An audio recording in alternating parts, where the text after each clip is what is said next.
not only that, I think it would be a bit dangerous. Okay. I don't know why we bothered with the chairs. Right. That was my little political bit. Can I ask that we please keep the questions reasonably brief for now? Yes. Pale yellow shirt. No, pale yellow shirt. Sorry. Oh, no, please go ahead. You're very kind, sir. Very kind.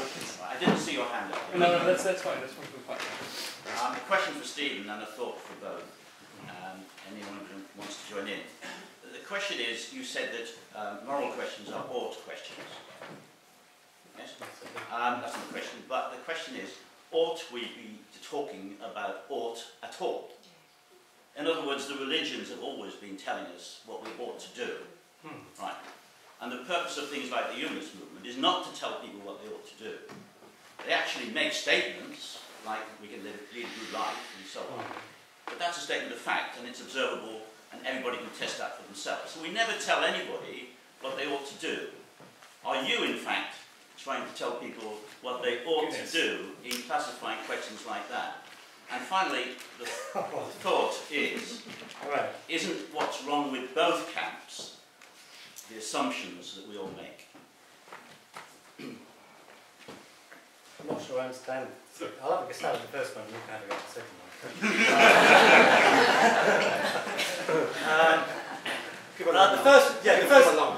The first one.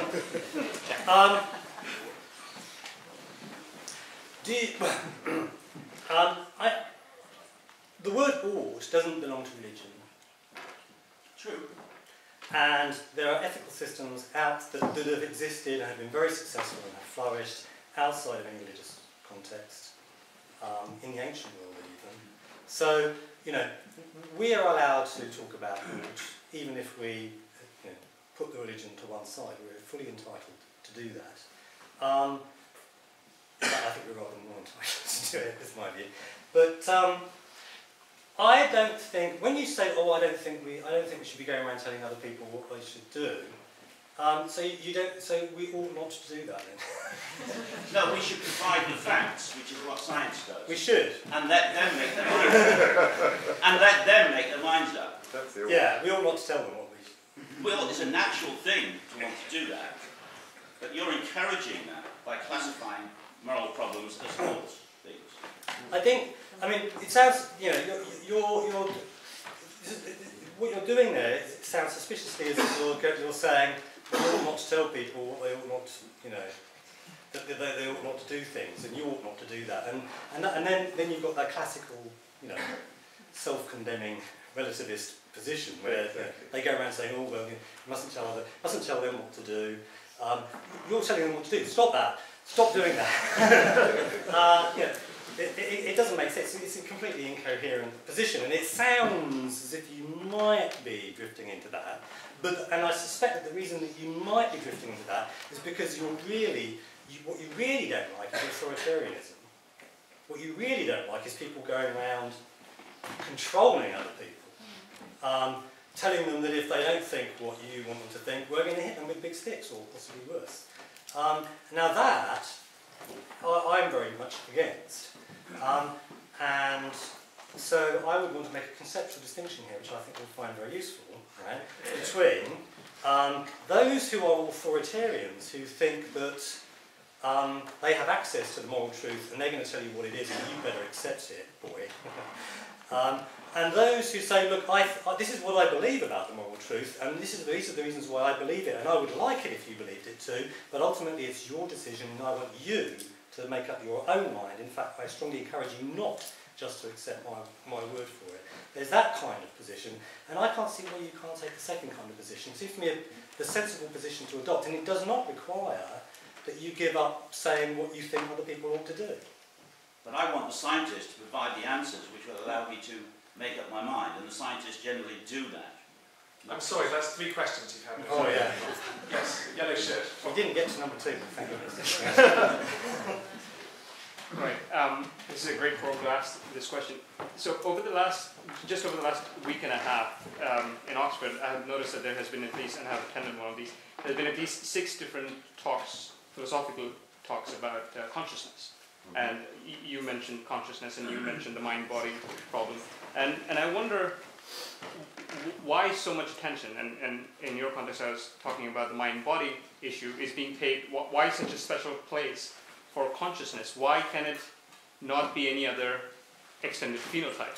I mean, that nature goes to work on. I mean, just like the mind, I'm putting consciousness and the mind in the same bucket in this context, as in separate from the genotype and the biochemical effects.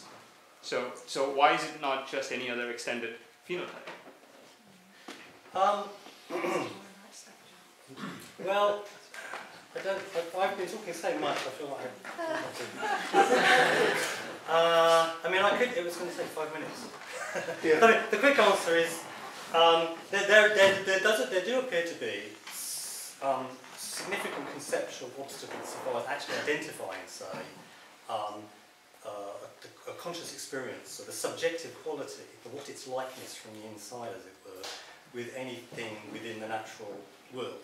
I don't claim that ultimately these obstacles are insurmountable, but they are, but boy, they look pretty serious problems, and there's no consensus among philosophers as to how to deal with them. In fact, some think that they are insurmountable. Scientists just go, oh, who cares? I'm just interested in the facts. Just give me the facts, as they used to say on some TV show. What was it? I forgot what it was. And bully for them. I mean, let them just get on with discovering the facts and discover that whenever someone's in pain, they're in brain state B, and this is all going to be fascinating and interesting and useful stuff. And I have no problem with any of that. But when Susan Greenfield then comes on TV and says, "Oh, well, then I know pain is that brain state," well, she simply has not dealt with the conceptual problem. She's just ignored it. And ignoring the problem is not the same thing as solving the problem. Solving it is going to require conceptual engineering. You can choose not to deal with the problem if you like and just get on with your science. Fully for you. But, the fact is that the problem will be there, and if you want to deal with it, you're going to need to do some philosophy. I think that the unique aspect of consciousness is that it's one of the very few aspects of the universe that we have not yet emulated. And I think that once you have, we've emulated flight, we understand that. We've emulated photosynthesis, we understand that. Consciousness has eluded us, and it's obviously an extremely fascinating problem, even for whatever reason, because we all possess it in this sort of few moments of life that we have. But I think it's the challenge of understanding something that cannot yet be emulated is a part of its fascination. Or model. Well, yes, emulate, model, same thing as, Okay, do we have a question from the back or possibly from the gallery? Yes, Madam Far right. Oh, that would be good. Not crazy. Anyway, Atkins, you seem to be saying that we almost said that there's no value to philosophy. We almost said that Stephen Law wasted his life. You're saying, I'll pay good money to read people. Would you abolish all university departments of philosophy if you had your way? No, but I don't think that. I think philosophy does have certain useful attributes. I think moral philosophy is very interesting. I think political philosophy is very important because philosophers are dealing with, as it were, emergent problems of society. And I think that you need people who operate at a particular level of thought. Where I think that philosophers are not useful is in exposing the inner workings of the universe. And insofar as the only thing that matters about the universe, as far as I'm concerned, are its workings, then I think philosophers are useless at doing that. I agree. Yeah. I agree about renewability. I think there's slightly more use to philosophy than just political and moral philosophy. Oh yeah, yeah. But I agree. No, we're useful. If you want to find out the laws of nature, don't ask a philosopher. Except maybe Galileo's thought experiment with the two balls. That isn't. Perhaps the most useful thing that philosophers ever did. I'm sorry, I don't think that picture. Hundreds of years ago. I need to ask somebody else. Was to tell scientists what they ought to be doing. What to be doing. You want to respond to that? No. Yes, we can jump in. One question for Peter Atkins. You said that there's not really a point to philosophy and that kind of thing, but there is a point to working out the workings of the universe, and that you see that as important. I'd just like to ask how you would explain why it's important. If there's kind of no purpose and no meaning, why that's an important and worthwhile thing to do? Well, good question, but I think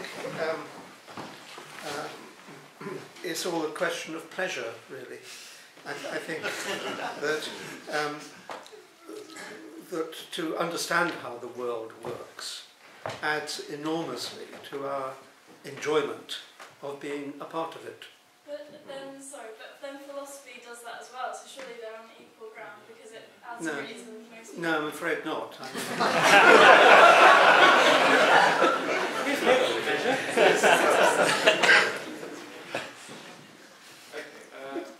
Right, so at the back in the black jumper and then the man in the check shirt. I'm wondering what you both think about scientists who are considered to be very valid, respected scientists who then go into asking questions about things like mind-body problem with reference to near-death experience in the case of Peter Fenwick, or telepathy in the case of Sheldrake, or reincarnation with Ian Stevenson. These kind of people who are they're respected until they start looking at these kinds of questions, and they're suddenly sort of deemed crackpots. So are these kind of questions beyond the remit of science, and should they just stop, or are these valid questions if they can be addressed in a scientific way? Well, evidence that these phenomena have any reality, then it would be worth exploring them. But since there is no evidence whatsoever, it's just a complete waste of time. But they actually argue that there is a lot of evidence. But they're wrong. I suppose it's right for a scientist actually to explore whether there is evidence. But there is so much evidence against the evidence that really one ought to stop messing around, I think. Get on with real science. Yes. Yeah, there was mention of armchairs, sitting in an armchair and just thinking. Like you are now. Couldn't that cover mathematics? Yeah. I mean, language only has a certain amount that we can express with language. We're evolved to express things that we see every day in the world, and questions of cosmology can't be understood through human language. Surely they can only be understood through mathematics. Yeah. Where is mathematics here? Which camp is it in? Oh, it's in my camp. I mean, surely mathematics is philosophical. I mean, it comes from sitting in the armchair. I mean, I'm sure we'll reach some sort of consilience of mathematics. I think that mathematics is the most extraordinary language, and the astonishing thing is that it seems to map so wonderfully onto the phenomena of the world. And it's that mutual respect of physical reality and mathematical structure that is, I think, a real clue to the deep nature of the universe and its coming into existence. So you agree? Yes. Yeah. So it's a logician, a mathematician. I'm sorry, questions happen. We need to do nice. Okay, I'm going to take two now, and then the last two after that will be the final ones. Yes, green sweater and here.